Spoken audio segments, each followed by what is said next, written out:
Okay, dumango na po tayo dito mga kababayan sa ating susunod na topic. Ito na po mga kababayan. Si Paulo naman, 2013, na pinapatay si Vice Paulo Duterte. Opo, ito na po. Ako, matindi po ito ha. Ito po ha. Throwback video po ito kay Matubato. Ha? Kay Matubato po na isa na pong witness dito po saan? Witness po sa ICC. Oh.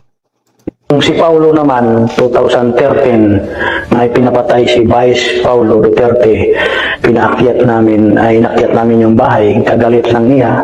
Kung nadamay din, 3 ang namatay. Isang Kita nyo? Sabi ni Matubato, hindi po natin makakalimutan ito kasi Pulong Iyot man, ang tangan yung congressman, ay may pinapatay din po at ito ay umabot sa 3. Sabi nila sa Kanyas na pinaakyat sa kanila. Oh. babae na matanda, mga 50 anyos, 2 lalaki. 2 lalaki ang namatay. Mayroon pang 3 babae na dinukot namin sa barangay Obrero. Pinatay din nila. Hindi na ako sumali na awan na nakupuro pa mga babae. Okay, tamo? Mahilig po talagang umiyot at sa mga puday itong si Iyot man. Aray ko. Ha? Mahilig po talaga to si Iyot man sa mga puday at umiyot. Kasi nga, nagpakidnap din daw po ng 3 babae. Grabe talaga, oh. Ayan po ang totoong witness. At yung sa mga babae, mahilig ito si Bayaran. Alam mo, Pulong, ewan ko sa'yo. Ha? Pare-parehas talaga kayo magpapamilya. Pare-parehas kayo ng pare-parehas kayo ng mga ugali. Mga manyakis. Si Sarah, manyak kay Sulaika. Si tatay mo, manya kay Hanilet. Manya kay Alpotera. Manya kay Garma. Si Baste, manyak sa Sabu. Grabe, nung pare-parehas talaga. Tas ayan pa ba?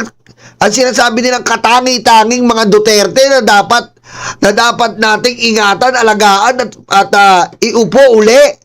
My God!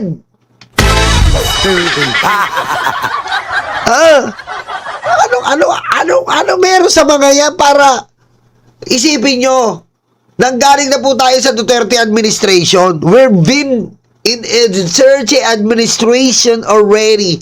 Oh my God, I can't take this anymore. I want to take this in my hereditary languages. You know, we've been there, we've done that with the Duterte administration. And if, Your Honor, Mr. Chair, and if that Duterte administration is in world-class level, that this administration uplift the moral, the economy of our country, why we are suffering right now? Why is the flood everywhere? They have 13,000 flood control, they say. But where is it? There's none. Because the corruption up to a higher level. And the demonic traits of Rodrigo Duterte up to a higher level.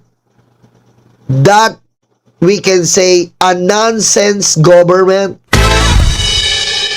Mga babayan, mga karayuma. Kasi hindi po makukuha sa takot ang lahat eh. Makinig po kayo. Seryoso na po ako, bukod sa gwapo ako. Kapag ang respeto po ay pinipilit, hindi po yan makabuluhan. Kapag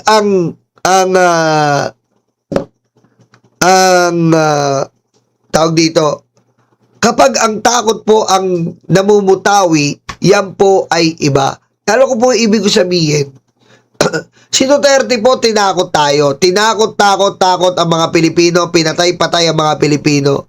Then, doon daw po umani ng respeto. No, hindi po dapat ganun. Hindi ka kailangan gumawa ng pananakot, Hindi ka kailangan gumawa ng pagmumura, hindi ka kailangan pumatay ng tao para ikaw ay respetuhin. Maraming bagay po na pwedeng gawin para ikaw ay respetuhin. 'Di ba?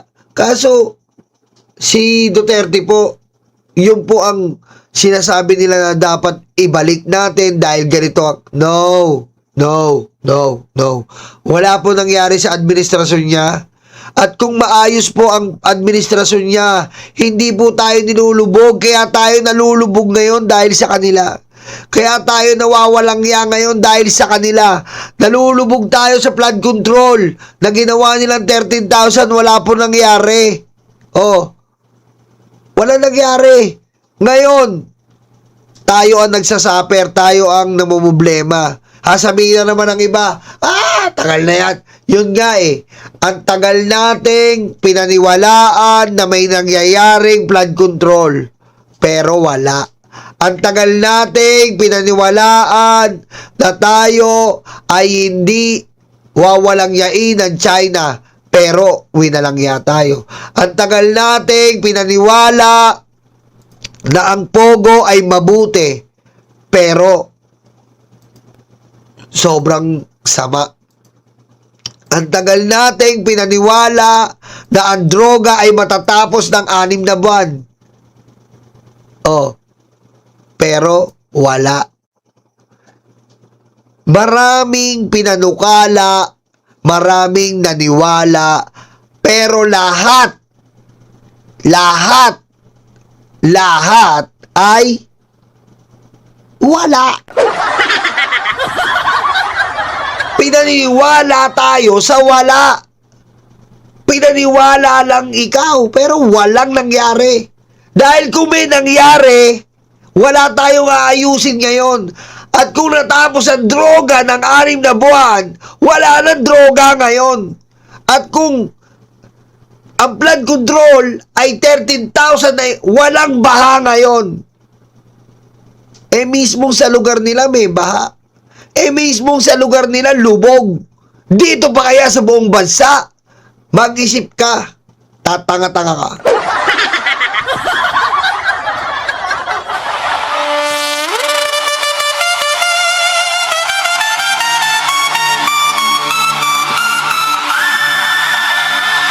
Maraming salamat po at sa pagsuporta dito sa aking channel. Aray ko. Okay po. Ito po ang tambalang Mark Ramos at Nyolo. Lagi niyo pong antayin at subaybayan. At maraming salamat po. Mag-like po kayo. At huwag niyo pong kalimutang mag-like, mag-share at mag-subscribe dito po sa tambalang Mark Ramos at Nyolo. Mahal na mahal po namin kayo mga kamasel, mga karayuma, mga ka-BMB family at Cereza Force family at syempre mga kaibigan nating M. Cervera forever. Shoutout po Ulonatics, shoutout at iba't iba po. Thank you po, magkita-kita po tayo susunod. I love you.